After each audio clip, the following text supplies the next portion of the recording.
Ladies and gentlemen, welcome to The Spoken. Once again, this is our NBA segment. Today is Monday, June 11, 2012. The NBA Finals start on tomorrow.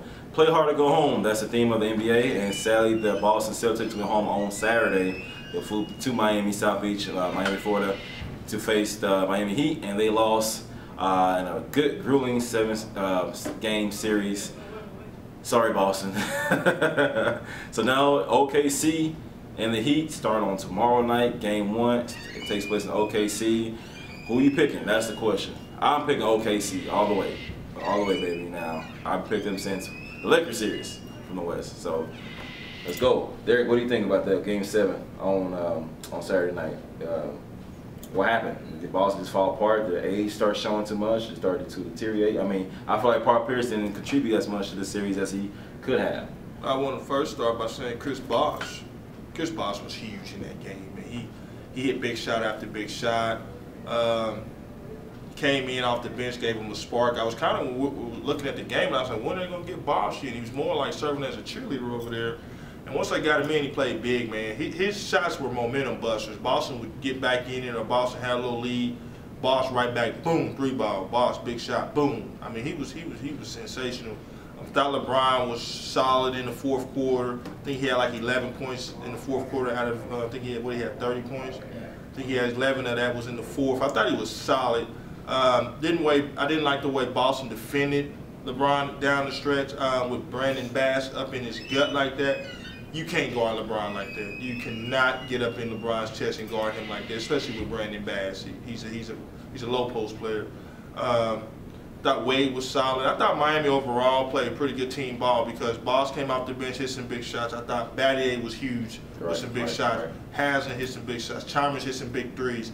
I thought Miami probably played their best overall team game that they played probably in the playoffs because it mattered the most in Game 7. Of course. Let me start off by saying that I want to give my respect to the Boston Celtics for these last 5 years of what they've done with the Big Three and Rondo. It's really hard to put what they put together and be that successful. I know they only won 1 ring, and a lot of people say they should have won more. These guys were towards the end of their primes when they got together, and these guys made the best of it. You know, they made the Eastern Conference Finals twice. Three times. I'm sorry, three times. I apologize. 3 times. And this last time, guys, it really showed that this team had so much heart. It's an understatement. And Doc Rivers, how great of a coach he is, because this team was so banged up and so old to begin with. When they took the Heat to Game 7, Chris Bosh out or not, guys, the fact is the Heat had so many advantages physically, athletically, and motivated-wise. There's no way the Heat should have allowed that, but the Celtics took advantage of it, clear advantage of it, and these last 5 years have been so fun to watch, guys. These guys fit together so well, and I wish them the best, whatever they might do if they continue to play basketball, if they want to go on TV or whatever they feel is best for their careers. I just want to say that I was glad I got to witness that, because when my kids are growing up, I get to say I saw those guys play together. But to move on from that, what I saw from the Heat was a team that played well against a team, like I just said, that was kind of battered, broken, and shattered. They did beat a team that they should beat. They should beat the Celtics. So therefore, I'm not necessarily impressed. I'm not impressed by what they did because they should win that game. They should win Game 7 at home. 80% of teams that play Game 7 at home win those games. Right, but Celtics weren't at full strength. Exactly, so therefore I'm not impressed. Right, so what happens if they have full strength? I think the Celtics would have won that series. Because I've said it, every time we've had a video, I've said it. The Celtics, I cannot continue to bet against them because they always prove me wrong. When I betted against them against the Hawks, what'd they do? I mean, it continued. So when the Sixers started winning games and taking momentum and beating them in Boston, I started saying, man, the Sixers might win this series. What happened? You know what I mean? And I said they'd win in 5, that he would win in 5. What happened? So this team, to me, always proved me wrong. It was scary to me that if this team would have just had Avery Bradley, they would have won this series. That's what I'm trying to say. So I take away from this series, the Heat got lucky in a lot of ways. And they answered. I will give them credit. I will give the Heat credit. They answered when they needed to, but they got lucky, guys, because they played a battered old team.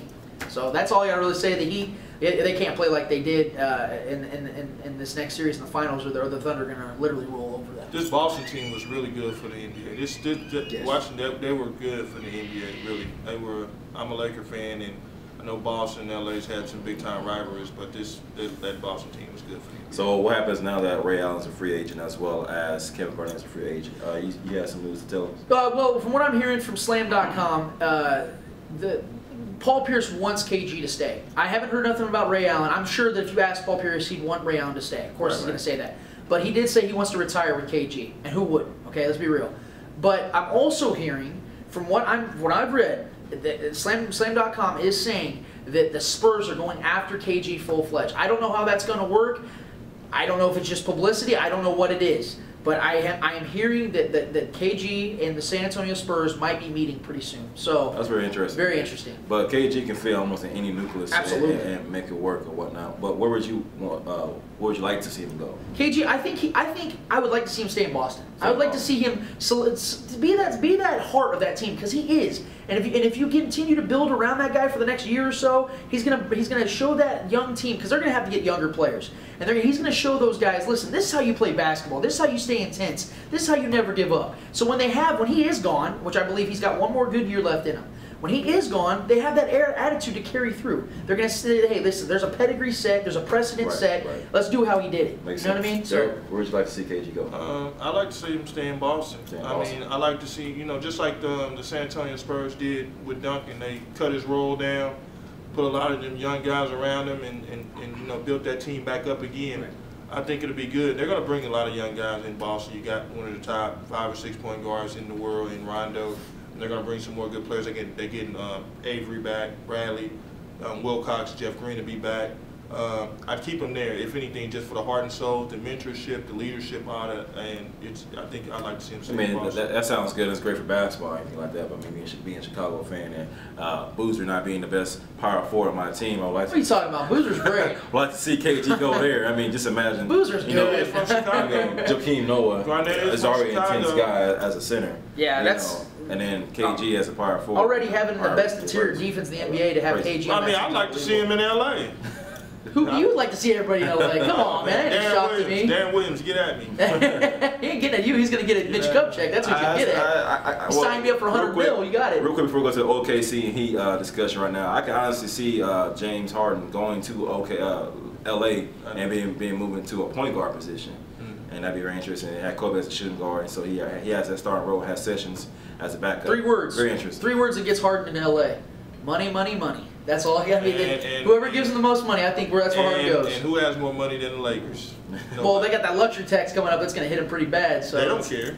Of course they don't care. They've been paying that luxury tax for the last 3 or 4 years. They don't care. They got a TV deal that's going to print off. Right. No joke. No joke. OKC, Heat, it's on tomorrow. Who you picking?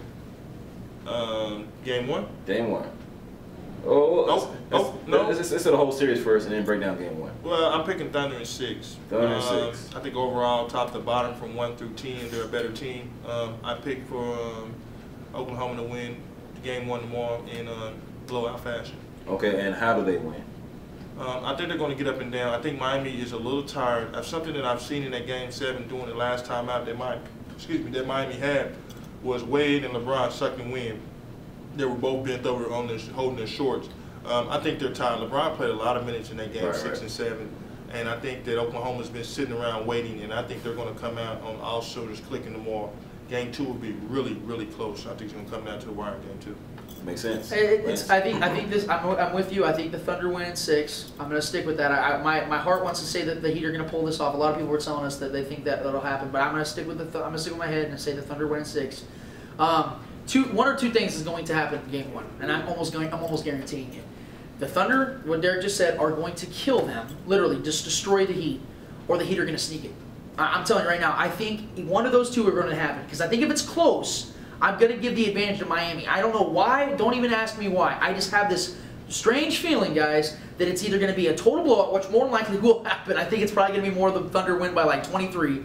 Or the Heat will sneak it out, and everybody's gonna be in shock. Either way, there's gonna be big news coming on for the rest of the time that next day in between games, where everybody's talking about, oh my God, what's gonna happen? The Heat snuck it out, or oh my God, OKC destroyed it. What's gonna happen? Right. So I think it's gonna be one of those 2 things. I do agree with ESPN's Magic Johnson, who said that they're going to need a game to adjust to the speed of absolutely of OKC. I mean, that's going to be that's the opposite. That's a thing that the Heat have to adjust, and it's so crucial, because here you are playing a Celtics team that is ran by such a great coach and smart execution, to where you literally reverse it and you have okay coaching to a great athletic team.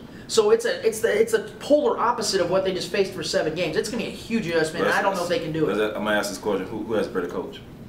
I think Scott Brooks is a better coach than Eric Spoelstra. I think Eric Spoelstra has been a puppet of Pat Riley. I think he's been his little guy. I hate to be disrespectful. I'm not trying to be, but Eric Spoelstra has not shown me anything. And this is coming from a guy that has rooted for the Heat. I'll openly admit that.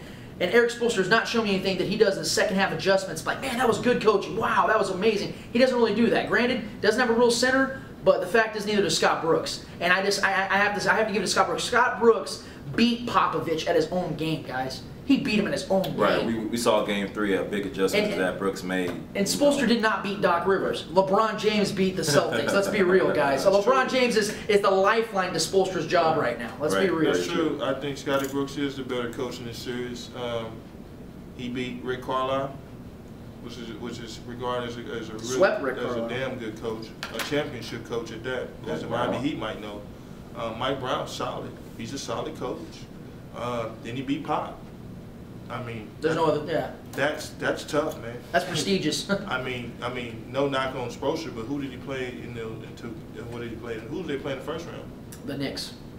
Okay. Mike Woodson is a good coach, but they hadn't had a whole year together. Mike Woodson was still getting. Yeah. And that team's still building. Yeah, and then you beat the coach in Indiana.